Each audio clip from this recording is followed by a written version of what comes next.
Please press this button to subscribe. Press this bell icon to get notification for all videos. ஸ்ரீராமநவமிக்கு நீர்மோர் எப்படி பண்ணுறதுங்கிறத பார்க்கலாம்.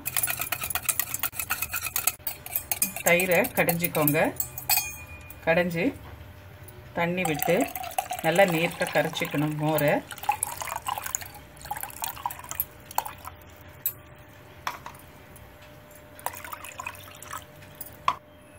இந்த நீர்மோரில் கொஞ்சம் உப்பு சேர்க்கணும். அப்புறம் இது மாங்காய் தோல் எடுத்துட்டு இந்த மாதிரி சின்ன சின்ன துண்டாக கட் பண்ணி அதையும் போடணும். இது வெள்ளரிக்காவும் தோல் சீவிட்டு சின்ன சின்னதாக நறுக்கி வச்சுருக்கேன்.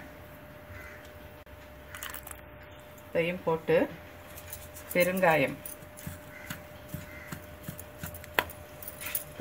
சேர்த்துருக்கேன். அப்புறம் நல்லா பச்சை கருவேப்பிலை சேர்க்கணும். கருவேப்பிலை சேர்க்குறேன்.